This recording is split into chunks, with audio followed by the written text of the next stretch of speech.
పల్లిపాలెం వెంకటేశ్వర స్వామి పచ్చని పొలాలు మధ్యన కోనసీమ కొబ్బరి చెట్ల మధ్యలో ప్రశాంతమైన వాతావరణంలో ఈ పల్లిపాలెం వెంకటేశ్వర స్వామిని మీరు ఎప్పుడైనా దర్శించుకున్నారా? లేదా అయితే తప్పనిసరిగా దర్శించుకోవాల్సిన గుడి. నా పేరు Santoshi. Welcome to my channel. నేనైతే ఇవాళ దర్శించుకున్నాను ఈ వెంకటేశ్వర స్వామిని. అధిక మాసంలో ఈ శ్రీనివాసుని దర్శనం చాలా బాగా జరిగింది. అసలు అధిక మాసం అంటే ఏమిటి? అధిక మాసాన్ని పురుషోత్తమ మాసం అంటారు. 3 సంవత్సరములకు ఒకసారి ఈ అధిక మాసం ఏర్పడుతుంది. ఈ మాసానికి అధిదేవత విష్ణుమూర్తి. ఈ మాసంలో ఒక్కసారైనా సరే గుడికి వెళ్ళినా, స్తోత్రం చేసినా, దానం చేసినా 33 కోటి రెట్లు ఫలితం లభిస్తుంది. ఈ అధిక మాసంలో వెంకటేశ్వర స్వామిని ధ్యానం చేయడం వలన తులసీ దళాలతో పూజ చేయడం చాలా మంచిది.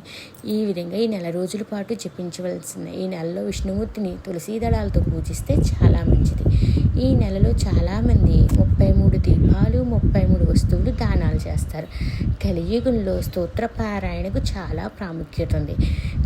రోజు ఈ శ్లోకం చదవడం వల్ల, ఈ నెల రోజులు చదవడం వల్ల 33 కోటి రెట్ల ఫలితం లభిస్తుంది. గోవర్ధనం తరం వందే గోపాలం గోపిరూపిణం గోకులోద్భవ ఈశానం గోవిందం గోపికా ప్రియం. ఈ శ్లోకం రోజుకి ఒకసారి కానీ, 11 సార్లు కానీ, 33 సార్లు కానీ పఠిస్తే అధిక రెట్ల ఫలితం పఠించిన ఫలితం మీకు లభిస్తుంది. ఈ నెలలో గోపూజ కానీ, తులసి పూజ కానీ చేస్తే చాలా మంచి ఫలితం. ఈ పల్లిపాలెం ముమ్మడివరం దాటాక వస్తుంది. అయినవిల్లి, మొరమళ్ళ దేవాలయాల దర్శనానికి వెళ్ళినప్పుడు ఈ పల్లిపాలెం మధ్యలో వస్తుంది. తప్పక దర్శించుకోండి. 7 శనివారాలు 7 ప్రదక్షిణలు చేసుకుంటే కోరిన కోరికలు నెరవేరుతాయి. సాధారణంగా వెంకటేశ్వర స్వామి ఆలయంలో యక్షశ్రేణుల వారు దర్శనమిస్తారు. కానీ ఇక్కడ వినాయకుడు, అయ్యప్ప స్వామి వారు దర్శనమిచ్చారు. పార్వతీ పరమేశ్వరుల దర్శనం కూడా లభిస్తుంది. చాలా విశాలమైన స్థలంలో పచ్చని పొలాల మధ్యన ఈ వెంకటేశ్వర స్వామి దర్శనం చాలా ఆనందంగా, మనసుకు హాయిగా, ప్రశాంతంగా లభించింది.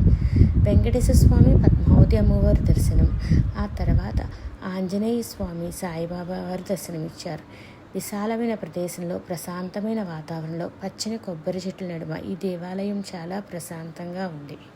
ఈ మాసాన్ని పురుషోత్తమ మాసం అంటారు.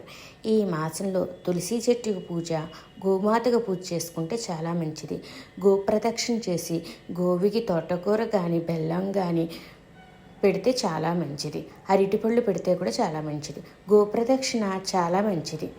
విష్ణు సహస్రనామ పారాయణం చేసుకుని ఈ నెల రోజులు ఉదయం సాయంత్రం దీపారాధన చేసుకుంటే తప్పనిసరిగా పరమేశ్వరుడు శ్రీమన్నారాయణ ప్రీతిపాత్రులు అవుతాము.